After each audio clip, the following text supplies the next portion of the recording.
So now students, हमने जितने भी मटेरियल्स होते हैं मैग्नेटिक वो पढ़ लिए हैं। तो एक बहुत इंपॉर्टेंट टॉपिक हमारे पास आता है, इसको बोलते हैं हिस्टेरेसिस। पहले समझिए कि हमने आपके सामने ये लिखा था कि net magnetic field B is equal to B naught plus B material. हमने देखा mu naught N I plus mu naught N I magnetizing current which was the sum of all the current due to the electron revolving due to the external magnetic field. तो उन सारे currents का सम I N देता है, उसकी वजह से magnetise होता है मटीरियल। फिर हमें बताया आपको, इसको बोलते हैं एच, और इसको नाम दिया हमने इंटेंसिटी ऑफ मैग्नेटाइजेशन। फिर हमने म्यू नॉट एच कॉमन ले लिया, यहाँ 1 प्लस एम बाई एच आ गया। ठीक है, फिर हमने इसमें क्या किया, mu naught H 1 plus susceptibility. फिर इसको हमने पता है म्यू आर लिखा था, relative permeability, so mu naught mu R H. और क्योंकि हमको पता है mu medium upon mu naught mu R होता है, सो इसको रिप्लेस कर सकते हैं म्यू मीडियम से या फिर सिर्फ म्यू से। किताब में जब डायरेक्टली से म्यू लिखा रहता है। तो हमने एक चीज़ नोटिस करी कि बी की प्रोपोर्शनैलिटी एच के साथ लीनियर है, यानी ये मैग्नेटिक फील्ड जो इंड्यूस होगी फाइनली वो एच पे डिपेंड करेगी, ऐसा कुछ निकल के आ रहा है। ऑब्वियसली मटेरियल की परमेबिलिटी भी डिपेंड करेगी, पर वो ये मान के चलते हैं कि मटेरियल की परमेबिलिटी कांस्टेंट होती है, वो बदलती थोड़ी ना है। तो हमने मान के चले कि मैग्नेटिक इंडक्शन, जैसे कि हमने मान लीजिए कोई पैरामैग्नेटिक मटेरियल लिया, उसके ऊबड़ खाबड़ थे, बाहर से हमने कोई मैग्नेटिक फील्ड लगाई जो भी, या फिर लपेट दिया इस मटेरियल को तार से लपेट देते हैं, वो ज़्यादा सही रहेगा, क्योंकि हम अभी एच की बात कर रहे हैं। एच तार से लपेटना होता है, तार से लपेट दिया तो इसमें इंड्यूस हुई मैग्नेटिक फील्ड, और फाइनली मैग्नेटिक फील्ड जो हुई वो हमने जो तार से लपेटा वो प्लस जो अंदर इंड्यूस हुई थी इस डायरेक्शन में ही, वो हमने बताई थी आपको। हम ये कहते थे कि जो मैग्नेटिज्म डेवलप हो रहा है अंदर वो एच पे डिपेंड कर रहा है, ऐसा हम यहाँ से निकल के आ रहा है। ठीक है, इंड्यूस जो भी हो रहा है एच पे डिपेंड कर रहा है। पर फेरोमैग्नेटिक मटेरियल्स एक गड़बड़ कर देते हैं, इसका बताते हैं क्या। फेरोमैग्नेटिक मटेरियल में एक प्रॉब्लम आ जाती है। पहले आप ध्यान रखिएगा कि बी हमने म्यू एच निकाला है, यानी कि हम इस बात पे कंक्लूड कर सकते हैं कि मैग्नेटिक इंडक्शन इज proportional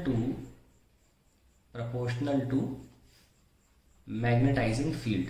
ये कंक्लूजन आपको क्लियरली दिख रहा है, डेरिवेशन करके दिखाया मैंने आपको, मैग्नेटाइजिंग फील्ड है कि नहीं। लेकिन फेरोमैग्नेटिक मटेरियल में एक प्रॉब्लम है, क्या देखते हैं। हमने ग्राफ बनाया बी और एच का, हम पहले बना के देख चुके हैं आपको, क्योंकि प्रोपोर्शनलिटी डायरेक्ट है तो हम सीधी लाइन बना दिए थे आपके सामने, है ना, बी और एच की लाइन, और उसका जो स्लोप होगा वो म्यू दे देगा। हमने ऐसी लाइंस बनाई, फेरो के लिए बनाई, पैरा के लिए बनाई, और डाया के लिए भी बनाई थी। हमने एम और एच का बनाया था, हमने म्यू का नहीं बनाया था। ठीक है, खैर ससेप्टिबिलिटी के लिए बनाया था हमने, इफ़ यू रिमेंबर।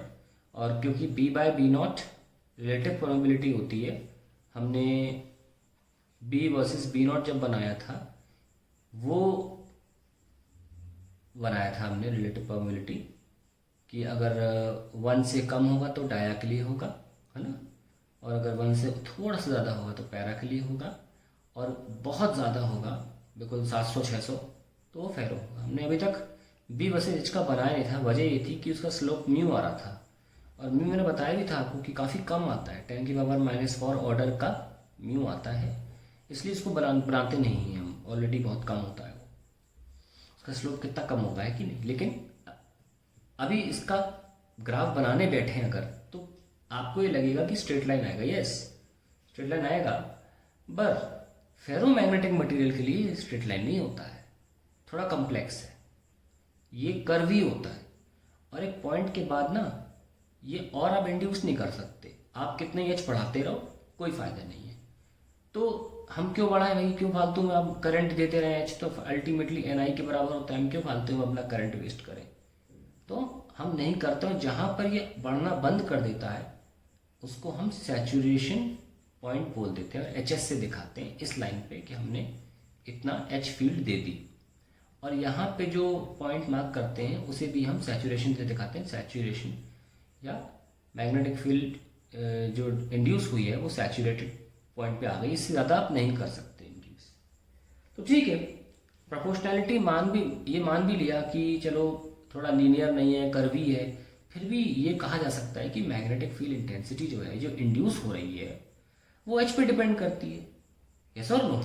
यानी कि एच अगर जीरो कर दो तो बी भी जीरो हो जानी चाहिए। यही कहने का मतलब है ना इसका। आप बहुत जगह पढ़ लोगे, आपको मीनिंग समझ में नहीं आएगा हिस्टेरेसिस का, यहाँ मीनिंग पहुंच रहे हैं हम।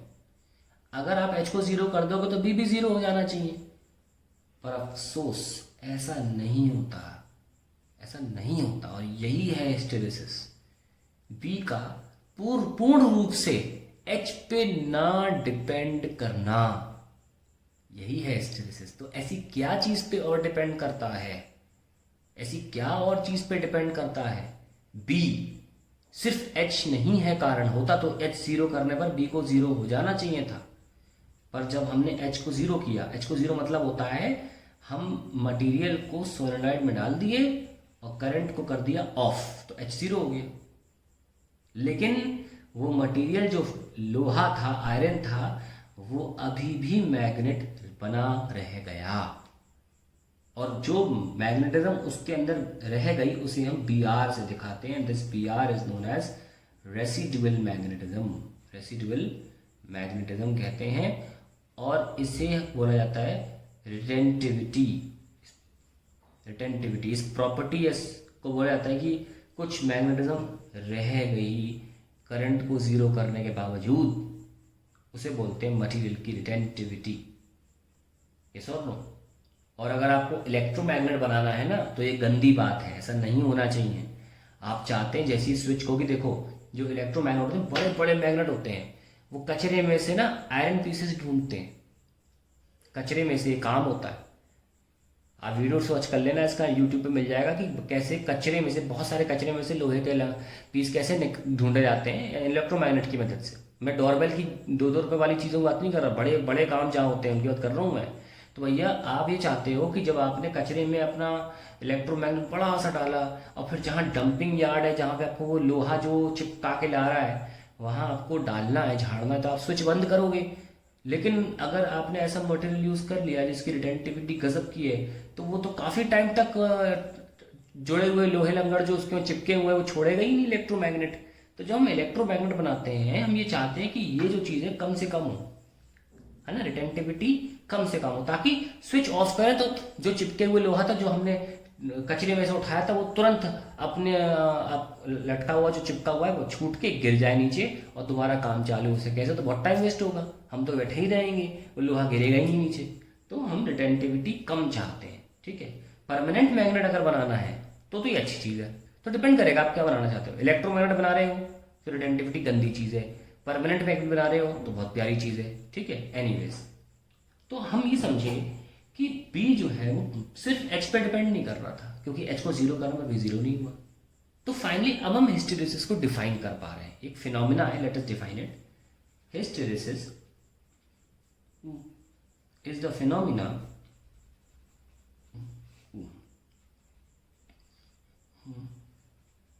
shown by substances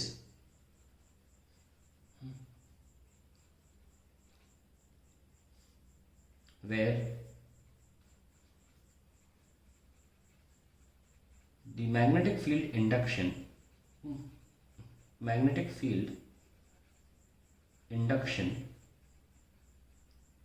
not just depends on external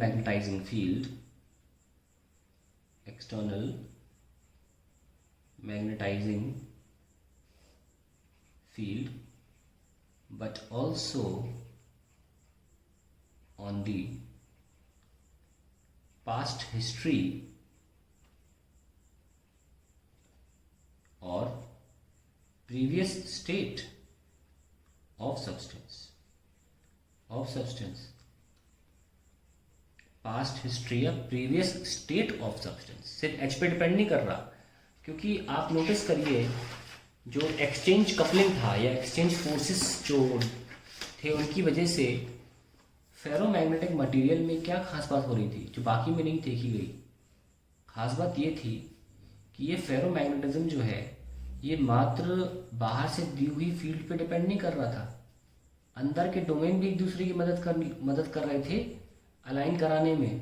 yes और नो? इसलिए इसमें घातक लेवल की मैग्नेटिक फील्ड जनरेट हो जाती थी। अब आप उसी फील्ड को अगर ऑफ भी कर दोगे ना तो बाकी जो अपनी मर्जी से चला चुके हैं, अलाइन कर चुके हैं, वो थोड़ा ना आपने ऑफ कर दिया। इसीलिए पास्ट हिस्ट्री की बात की जा रही है कि मटेरियल की पास्ट हिस्ट्री क्या थी कि उसमें ऑलरेडी डोमेन्स जो थे वो अलाइंड थे। तो that is hysteresis. Let's read the phenomena again. कि अब जब आपको मैंने थोड़ा याद दिलाया एक्सचेंज कपलिंग के बारे में कि पास्ट हिस्ट्री क्यों लिखा था मैंने, फिर देखते हैं। Hysteresis is the phenomena shown by substances where the magnetic field induction B not just depends on the external magnetizing field H but also on the past history of previous state of the substances। तो यहाँ पे जाके आपको ये hysteresis I hope clear हुआ होगा, क्योंकि normally सिर्फ ग्राफ बना के चीज़ें छोड़ दी जाती हैं, लेकिन इसका मेन मीनिंग क्या है वो समझ में आना बहुत ज़रूरी है। खैर, अब हम इसके ग्राफ पे भी आते हैं। ठीक है, नेक्स्ट पेज पे ले लेते हैं।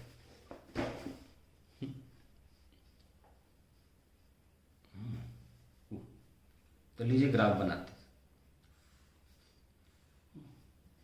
P versus H। तो हमने जब ग्राफ बनाया लीनियर नहीं आता, फेरोमैग्नेटिकली लीनियर नहीं होता, और ये यहाँ पे किसी पॉइंट पर आके सैचुरेट हो जाता है, इसके ऊपर नहीं जाता ये, और ये इस फील्ड को भी सैचुरेट बोलते हैं। जब हमने ज़ीरो किया तो ज़ीरो नहीं हुआ, अपनी पास्ट हिस्ट्री के कारण इसके अंदर कुछ रेसिडुअल मैग्नेटिज्म रह गई। इसको हम BR से दिखाएंगे, और इसको ज़ीरो करने के लिए यहाँ पे क्या होता है कि हम कह सकते हैं कि इसको O मान लो, इसको A मान लो, और इसको BR मान लो। सो या इसको छोटा b मान लो, छोटा a और छोटा b इस पॉइंट को। सो OA, यहाँ पे हमने H को कर दिया HS तक, और B हो गई BS। फिर आया, सो स्मॉल a लिया था मैंने ताकि मैं बाद में बड़ा B ना लिखूँ। AB, यहाँ पे H को ज़ीरो कर दिया पर B रह गई BR के बराबर। अब हम इसको नीचे लेके जा रहे हैं, है ना। तो ये जो पॉइंट है यहाँ पे, इसको हम C लिखेंगे, BC, और H यहाँ पर मैं HC मेंशन करूँगा, और यहाँ पे जो HC वैल्यू है इसको बोलते हैं कोअर्सिविटी ऑफ मटेरियल। कोअर्सिविटी ऑफ मटेरियल कि एक मटेरियल कितनी H अपोजिट डायरेक्शन में लेगा अपनी रेसिडुअल मैग्नेटिज्म को जीरो करने के लिए। तो कोअर्सिविटी क्या है? द रिवर्स मैग्नेटाइजिंग फील्ड, या आप सिंपली मैग्नेटाइजिंग फील्ड भी बोल सकते हैं, field required to make its residual magnetism to zero. ठीक है, ये बहुत इंपॉर्टेंट डेफिनेशन है कोअर्सिविटी की। अब जैसे कि आपका अगर रिटेंटिविटी ज़्यादा है तो बट नेचुरल है कोअर्सिविटी ज़्यादा होगी। इसलिए रिटेंटिविटी और कोअर्सिविटी दोनों हैंड इन हैंड चलते हैं। अगर आपसे कोई बोलेगा हमें इलेक्ट्रोमैग्नेट बनाना है तो क्या प्रॉपर्टी होनी चाहिए? आप बोलोगे उसकी कोअर्सिविटी कम होनी चाहिए और उसकी रिटेंटिविटी भी कम होनी चाहिए। अगर आपसे कोई दो पॉइंट मांगेगा तो एक ही पॉइंट माना जाता है ये कोअर्सिविटी रिटेंटिविटी। मत सोचना कि 2 पॉइंट मांगे, right 2 conditions for a material to be selected for making an electromagnet. अगर आपने लिख दिया ना पहले पॉइंट में रिटेंटिविटी, दूसरे में कोअर्सिविटी, तो ये गलत है, क्योंकि ये एक पॉइंट नहीं है, 2 पॉइंट नहीं है, ये एक ही पॉइंट है, क्योंकि जुड़े हुए हैं। रिटेंटिविटी ज़्यादा है तो कोअर्सिविटी ज़्यादा होगी, कौन सा दिमाग लगा लिया आपने? तो ये एक ही पॉइंट माना जाता है इलेक्ट्रोमैग्नेट के लिए। कोअर्सिविटी एंड रिटेंटिविटी दोनों कम होनी चाहिए। दूसरा पॉइंट क्या है? दूसरा पॉइंट एक कॉमन पॉइंट है, हमेशा याद रहेगा आपको, पता है क्या? म्यू ज़्यादा होना चाहिए, म्यू मस्ट बी हाई। ये चाहे परमानेंट बना रहे हो चाहे आप इलेक्ट्रोमैग्नेट बना रहे हो, जो टेम्परेरी होता है उसको टेम्परेरी बोलते नहीं, लेकिन दोनों केस में म्यू ज़्यादा होना चाहिए, तो इसमें कोई टेंशन नहीं है। ये कॉमन दोनों में लाया करता है, पर जहाँ C और R शुड बी लेस। ये क्वेश्चन जब करेंगे तो बहुत क्वेश्चन आएंगे ऐसे, हम एग्जाम्पल्स भी लेंगे क्या मटेरियल लेना चाहिए फॉर मेकिंग इलेक्ट्रोमैग्नेट। खैर आयरन एक अच्छा मटेरियल है। एनीवेज, अब हमने इसको बढ़ाया और -HS तक ले गए, है ना।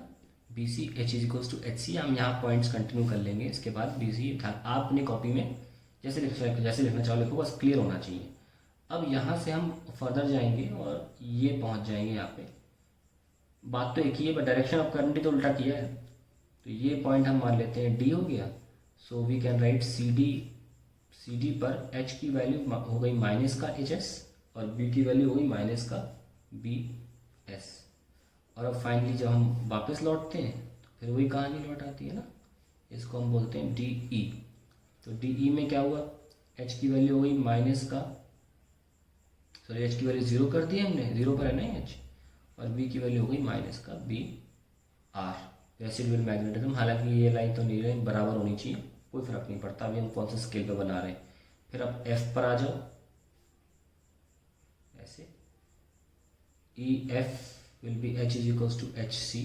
चाहे तो आप H=-HC भी बोल सकते हो, क्योंकि लेफ्ट साइड में है, यहाँ पे पॉजिटिव HC आएगा, यहाँ पर जाके B 0 हो जाएगी। यहाँ पे लिखा नहीं था मैंने, यहाँ पे फाइनली B 0 हो जाएगी और finally it will go like this, ठीक है। देन वापस A पे ये F था और FA पर H की वैल्यू फिर से HS कर दी और B फिर से आ गई BS पे। तो एक पूरी साइकिल कंप्लीट हो गई। साइकिल को बोलते हैं क्या, ऐसे बोलते हैं मैग्नेटाइज, है ना। तो ये क्या हुआ, आपने पहले मैग्नेटाइज किया, फिर आपने क्या किया, इन दोनों को मिला के किया डीमैग्नेटाइज, ठीक है ना। एक बार में नहीं हो पाया ना ये डीमैग्नेटाइज। फिर यहाँ के बाद CD में ये आपने फिर से क्या किया, मैग्नेटाइज, ओके। फिर आपने दोनों को मिला के किया डीमैग्नेटाइज और वापस उस पॉइंट पर आने के लिए मैग्नेटाइज कर दिया, तब जाके एक आपकी पूरी साइकिल कंप्लीट हो जाती है, ठीक है। अब ऑब्वियसली आपका जो ग्राफ है वो B और वर्सेस H का ग्राफ है, तो इस ग्राफ का एरिया क्या होगा, B × H, है ना। So let's take I don't want to take another page, पर ग्राफ छुप जाएगा, यहीं पे काम कर लेते हैं। तो एरिया ऑफ क्या होगा, एरिया ऑफ हिस्टेरेसिस लूप, आई निकालते क्या है, which will be B × H। Now B क्या होता है, टेस्ला, और H क्या होता है, H आपको बताता है N × I, number of turns per unit length, यानी कि एम्पियर पर मीटर। नंबर की तो यूनिट होती नहीं, तो पर मीटर लगेगा, एम्पियर पर मीटर। अभी देखिए टेस्ला को हम कैसे लिख सकते हैं, मैग्नेटिक कहाँ से निकाल सकते हैं, F=ILB से निकाल सकते हैं टेस्ला की यूनिट। B की टेस्ला होती है ना, देखो न्यूटन, I का एम्पियर और लेंथ का मीटर। तो टेस्ला B जो होता है टेस्ला होता है। टेस्ला को हम रिप्लेस कर सकते हैं newton upon ampere metre into ampere पर मीटर से, ठीक है।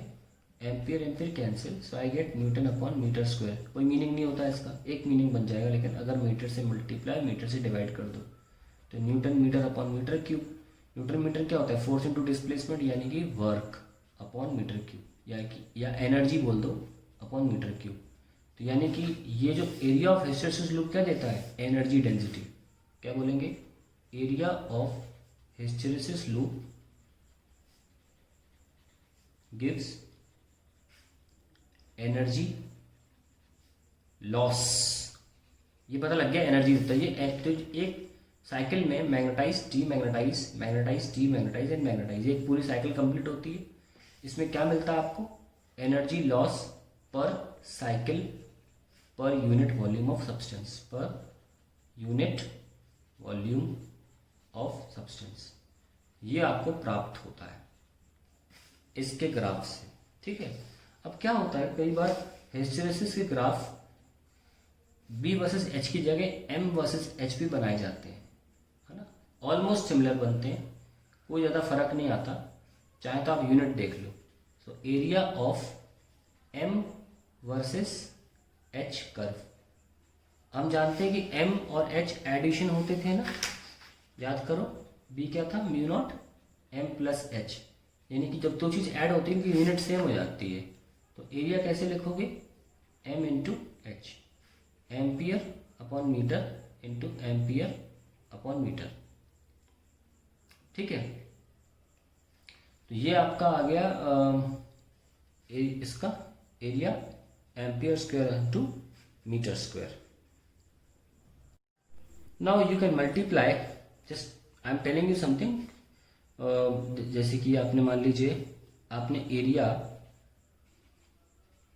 Area of M H curve को हम म्यू नॉट से मल्टीप्लाई कर रहे हैं, म्यू नॉट की यूनिट से। देखो क्या होता है, तो म्यू नॉट की यूनिट पता होनी चाहिए, पहले निकाल लेता हूँ मैं यहाँ पे। देखो हम बताए बी क्या था, म्यू नॉट एन आई, है ना। तो ये टेस्ला है, म्यू नॉट की यूनिट हमें निकालनी है। ये क्या होता है 1 मीटर इंटू एम्पियर। तो क्या आया tesla ampere, tesla into metre by ampere. ठीक है, सो ये निकलने के बाद आप यहाँ पे मल्टीप्लाई कर दो, देखो क्या निकल के आता है। ये तो एरिया था ampere square upon metre square into tesla, क्या निकल के आया mu naught metre into ampere, metre upon ampere, sorry ये कैंसिल और ये एक मीटर कैंसिल, क्या आया टेस्ला एम्पियर पर मीटर। तो ये तो किसका एरिया आ गया, एरिया ऑफ द, ये देखो कहाँ गया, ये आ गया ना tesla ampere upon metre, tesla ampere upon metre, यानी कि एरिया ऑफ हिस्टैरिसीस लूप, यानी कि area of B H curve actually में क्या होगा, area of M H curve multiply by mu naught. Very important. ठीक है, तो हम इसको लिख लेते हैं यहाँ पे कि area of B H curve is equal to mu naught times area of M H curve. दोनों को डिवाइड भी कर सकते हो, तो बी एच कर्व एरिया ऐसे लिख सकते हो, area upon M H curve area, curve area is equal to mu naught, ऐसे भी लिख सकते हो। तो इसलिए मैं कह रहा हूँ कि आप सिर्फ एक कांस्टेंट को मल्टीप्लाई जो कर रहे हो, इसलिए जो ग्राफ बनता है एम एच का बने चाहे बी एच का बने, दोनों ही हिस्टैरिसीस लूप माने जा सकते हैं। ऐसा नहीं कि एम एच ग्राफ नहीं है हिस्टैरिसीस लूप, ऐसा नहीं बी एच ग्राफ नहीं है हिस्टैरिसीस लूप, दोनों माने जा सकते हैं, बस म्यू नॉट एक मल्टीप्लाई करना होता है। So that is the end of this hysteresis section.